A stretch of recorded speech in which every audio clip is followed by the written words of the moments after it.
and this is amazing. And I called Kristen and said, so I want to be you when I grow up. Me too. Yeah. Me too. And she was like, no, what did you say, Kristen? Welcome back to another episode of the Family Wealth Edge. Today we have a special guest and dear friend and colleague, Jamie Polanco. Jamie, how are you? I'm well. How are you guys? Good. Thank you for finding the time to speak with Kristen and I about all things family wealth. You have a unique story that we'll dive into today. And I'll let my dear friend and colleague, Kristen Heaney, take us off on this call. Welcome, Jamie. We're so glad to have you with us. Thank you for being willing to come share your story here. I know that it's a big deal to share just to the public what you've been through, but I think that you're wired, like Vincent and I are wired, to say, if my story and the things that I've been through can be helpful to other people, then bring it on. So thank you Mm. for being like that. 100%. Absolutely. So, gosh, where to begin? Maybe tell everyone how you and I met each other. Oh, That's a okay. good starting point. Yeah. So we met through the cohorts about Mm. 2 years ago. I joined a cohort, not really understanding what it was about, but being advised that it was probably a really good thing that I do join. And turns out it was a great thing. Yeah, that's awesome. Yeah, that's how we And for met. anyone who's like, what on earth is a cohort? Can you just Yeah. share a little bit about what the experience was like for you Sure. being It's coming together of peers, people who are in your same shoes at different stages. Not everybody's at the same stage, but everybody can, relate to each other. And trying to think, it's also really helped with my ability to be able to speak more freely with my advisors. Mm. It gave me that voice of confidence. I think the biggest thing, though, really was like, I want to go back to advisors because I don't know that I even knew them. Mm, And maybe I hear their names, I know who they are, like, oh, that's that person, but I didn't know them.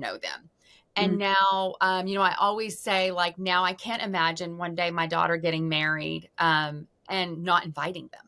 Like, that's oh, the type oh, of relationship we've created. mm, And that really came after the cohorts. wow. And that, oh, I can talk to them just normal and ask questions. And it doesn't have to be so formal all the time. And before I didn't have that confidence, I thought they were up here and they know everything and, they'll tell me. And now it's just, it's more of a conversation that I have with them. Was that the first time you had been in anything related to family wealth, a group like Yes. that? Okay. It was the first time, because I think I'm a G4, the G3s just hadn't really gone that next step of like ready for transparency, ready to Yeah. start the education process. And I'm so grateful that the G3s did decide that. It's really made a huge difference for us. And I feel like as G4s, what it's really done is helped us better prepare our own children. So I'm super Mm, grateful that they did that. Yeah. mm, that's great. Jamie, I was going to ask if you can think back to that time 2 years ago ish when what besides the idea of being or meeting, peers that were going through similar stuff, what made you or helped you make that decision to actually join the cohort? Because we hear different reasons why. Just Yeah. curious for like, what was that? I'm going to do it. Mhm. What was coming up for you 2 years ago? Complete honesty here is Please. so a little bit of a backstory is I'm adopted. Mm.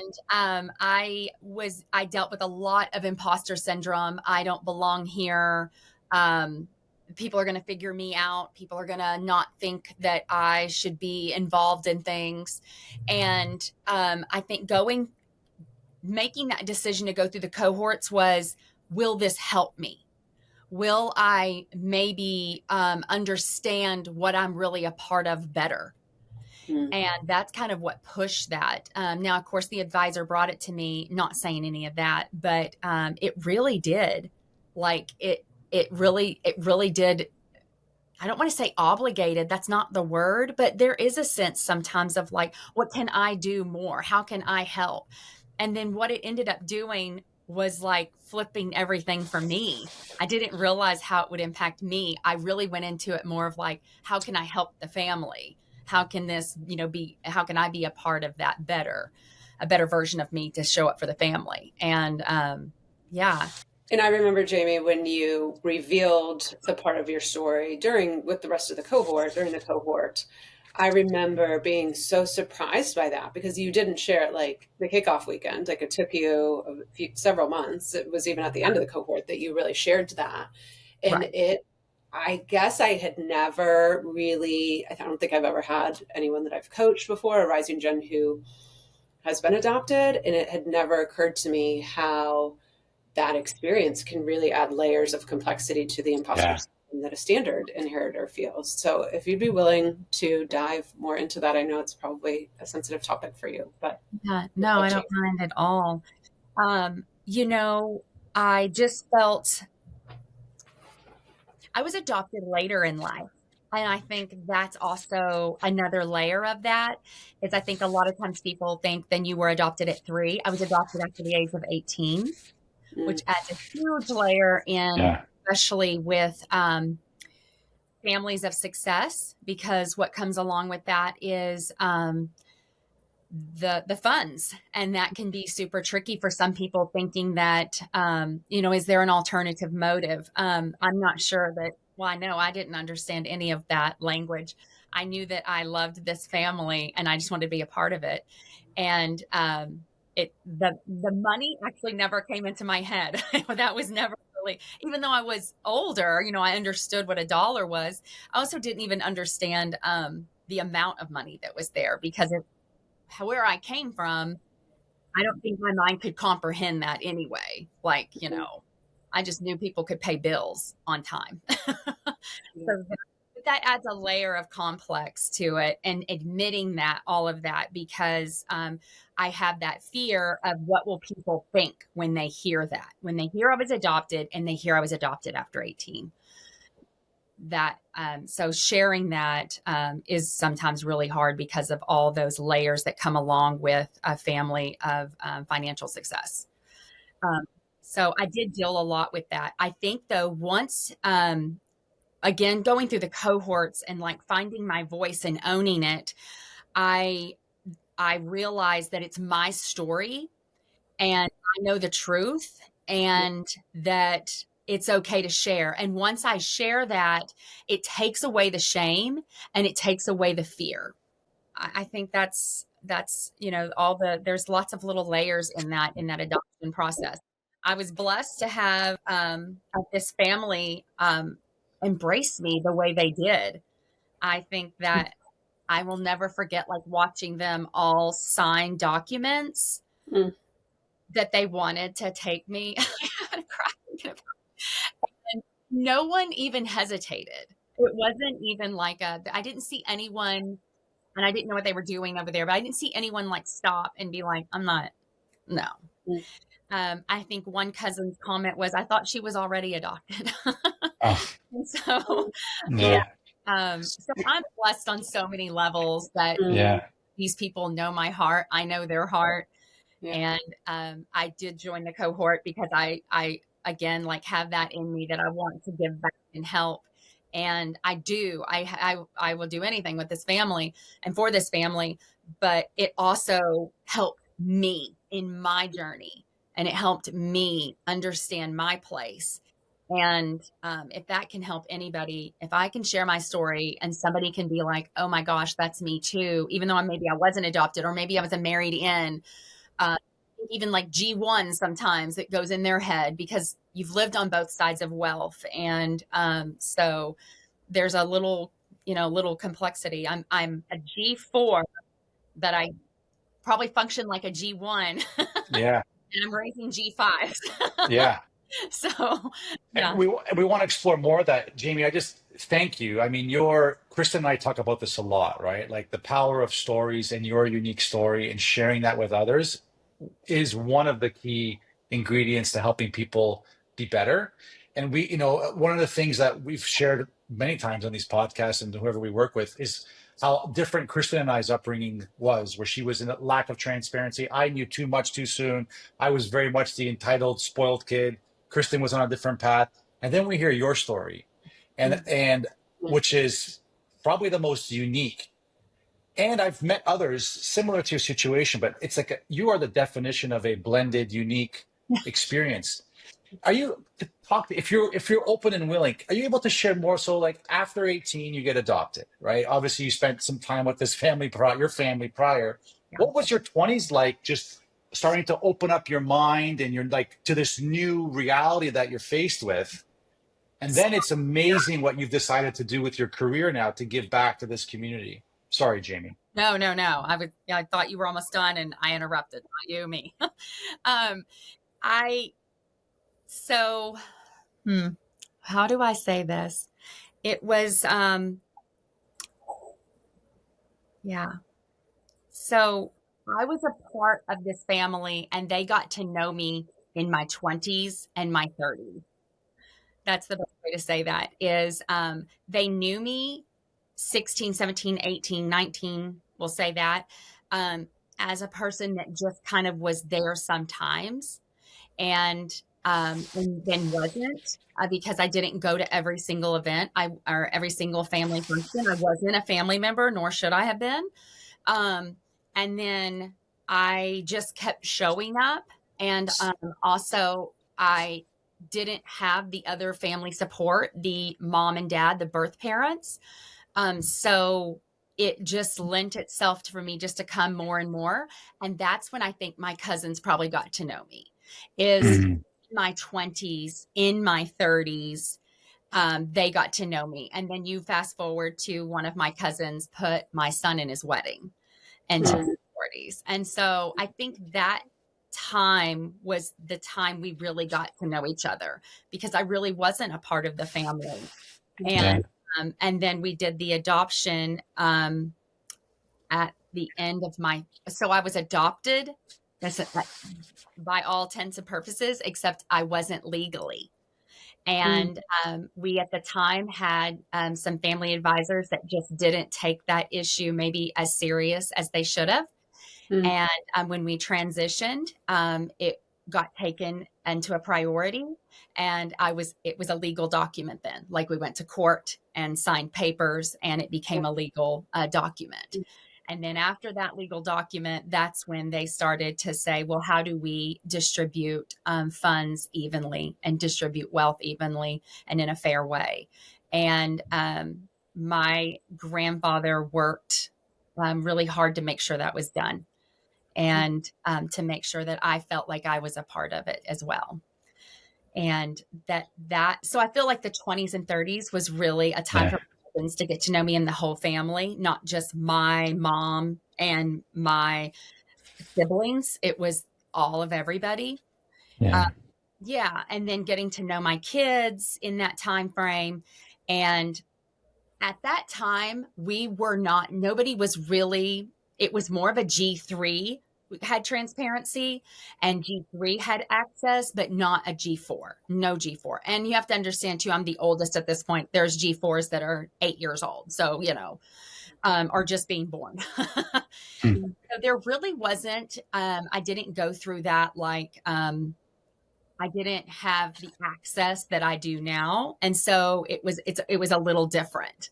Raising kids and doing that. But my mom always made sure that I had funds, but that was just different. It looked different than it does today, which is all more through the office. And this is what it is. And, it's very different today.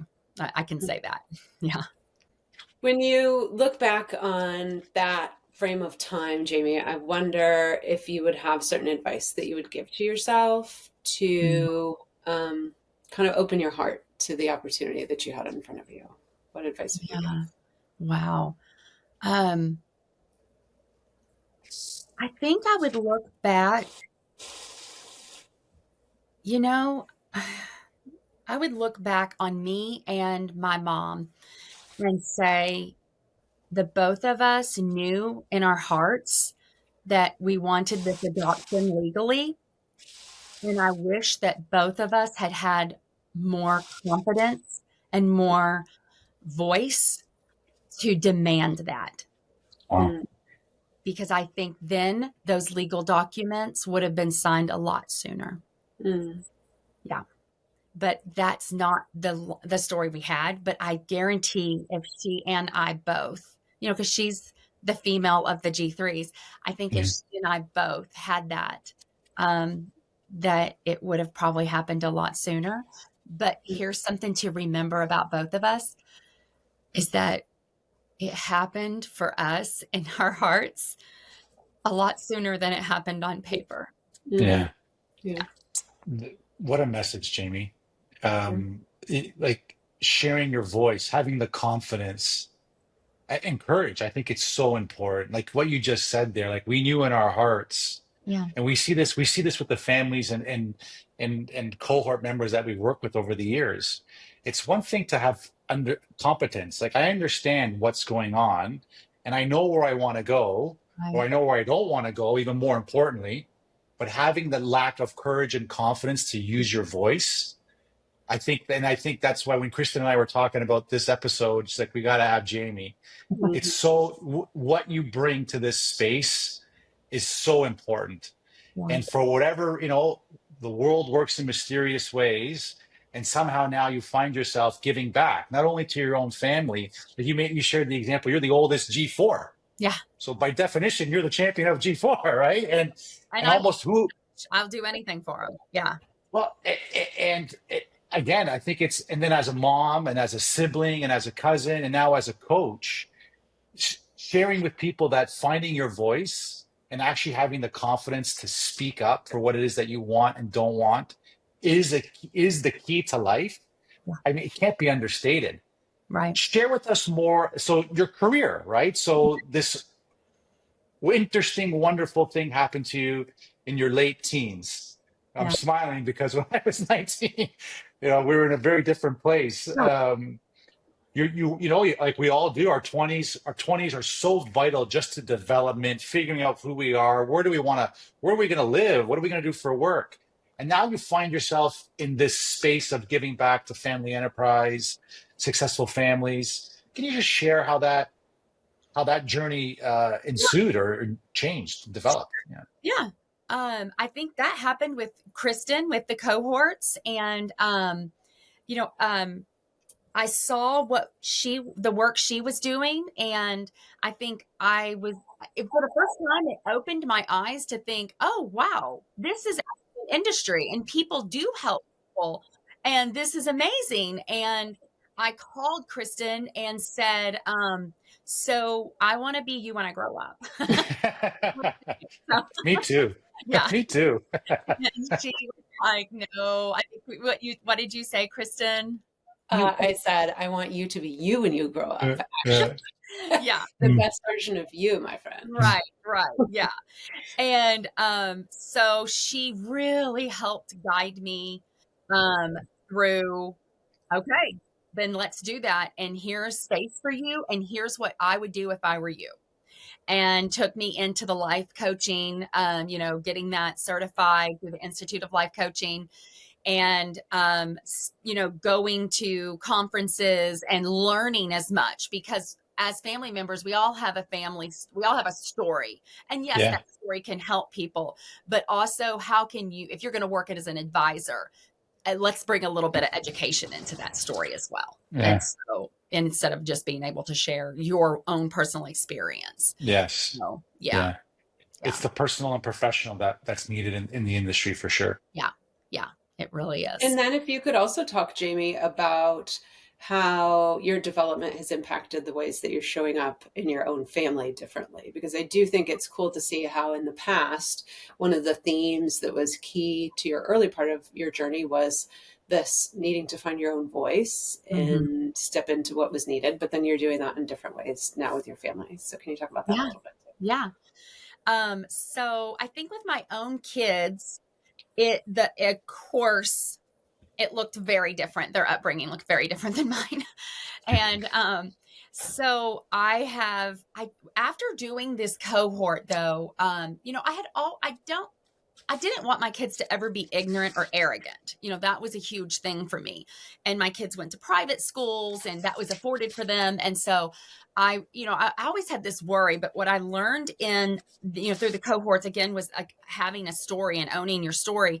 And so then I started to understand, like, I have to empower my children with the right vocabulary to use to navigate the world they live in, which looks extremely different than mine. And one of those ways is they want to bring somebody to Texas and they want to bring them out to our lake house. And this is the perfect opportunity for my kids to start using their verbiage and telling their own story. And in order to do that, in order to bring friends out, we fly down. They have to tell their friends what they're walking into. And that is in the 70s, 1979, year I was born. In the 70s, my grandfather bought a lake and then the land around it. And he had grown up, being able to utilize this lake, and it meant so much to him. And when he was a little guy, he said, one day I'm going to buy this lake, Mom. And he did. And so, there's only our homes on it. And so in order to bring friends out, they have to tell the story beforehand, because otherwise you look ignorant, like, oh, I thought everybody had this, or you look arrogant. And one of the ways they do that is I have them go back and tell the story of the G1, of the wealth creator, and what it took to get here today. And so that gives them a story of hardship and work, and it didn't just happen overnight. And it allows them to tell that story without being like, oh, my family just has a lot of money, and how that sounds. And it doesn't land right, and it doesn't feel right, when you say that.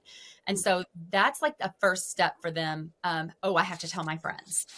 And, then my daughter goes off to college, and we navigated how to not have to feel like you need to pay for everything.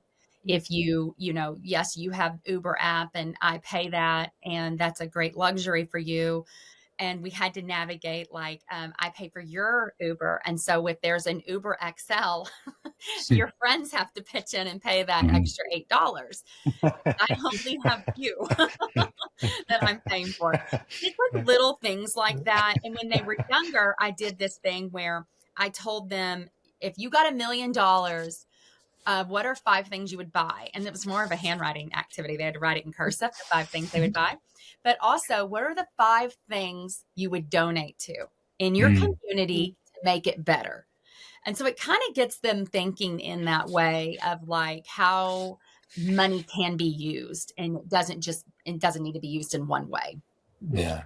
I love that story that you make your daughters share with their friends. I think it's so important that we understand like the beginning of all of this and the sacrifice that the previous generations made so that we can have the benefits and the burdens that come with being part of successful families. I adore that. Yeah. And I think that's, I remember similarly, last year we went back to Italy. I took my boys to my dad passed 2 years ago. And I was going to make a joke when you said about the Uber Eats. My dad would get the Visa statement, because I'm 46 as well, Jamie.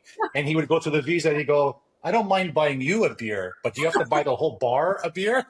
I would go, well, Dad, like, hey, right?